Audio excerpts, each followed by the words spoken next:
ما اتجوزتيش وما خلفتيش لغايه دلوقتي. ما ان شاء الله هيحصل. وبعدين دي ليلى علو احنا عارفينها. اه دول الناس ما تعرفش دول مين. دي فرح بنت اختي، ودي هنا بنت اختي الصغننه. دول ولادي انا عارف. طبعا الخاله ولاده بيقولوا. طبعا دول يعني كل حياتي. في طفل كمان ظهر فجاه في حياه ليلى علو.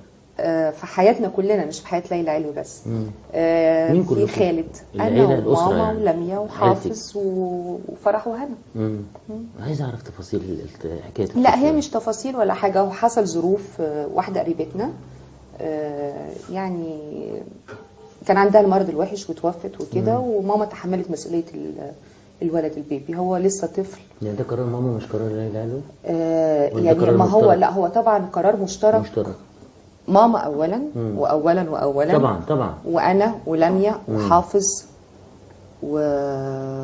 وشيوخ رجال دار الافتاء ورجال. اشرحي لي بقى الحكايه، انا محتاجه. لا انا ما بحبش اتكلم في حاجات يعني خاصه ببيتي قوي، الا ان انا بقول. مش بيتك بقى، ما انا هقول لك معلش. دي حاله انسانيه جميله، انا احب اعرف ازاي اتعملت، عشان دي حاجه حلوه للناس انها تعرف اتعملت ازاي. ولا حاجه، عشان دي فيها انقاذ لطفل، ودي مسألة ان انت لو الناس سمعتها منك اعتقد ان ممكن يتأثروا وممكن تبقى مفيدة للاطفال كتير بعد كده. انا مش بطلبها عشان اعرف معلومات خاصة عنك، انما اعتقد ان الحكاية تستحق ان احنا نتكلم فيها يعني ولا حاجة. لما هتلاقي النهاردة واحد اتيتم وده يعني قريبك، حقيقي قريبك من بعيد لكن قريبك. بلاش قريبك، هتعمل ايه وانت شايف طفل كده؟ ما هو نفس الحالات اللي زي دي بتدي مساعدات ماليه، بتدخل مدرسه. طب الحمد لله بنعمل انما انت خدتيه معاكي في البيت يا ليلى؟ هل ده بقى عندك في البيت؟ يعني بقى ليه اوضه عندك في البيت؟ في اوضه ماما. في اوضه ماما.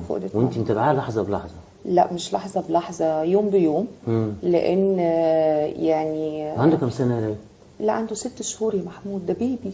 ما نقدرش نسيب حاجه كده. عنده 6 شهور؟ 6 شهور 6 شهور يعني. هو خدناه قبل ما والدته تتوفى، وهو يعني سرته كانت لسه ما وقعتش.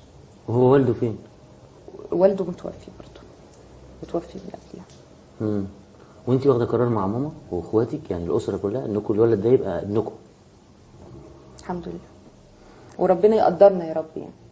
وسالنا في دار الافتاء وكده، وسالنا يعني الشيخ، فقال لنا كلمه كانت فظيعه جدا. قال لنا دي نعمه ربنا انعمكم بيها، اوعوا ترفضوها.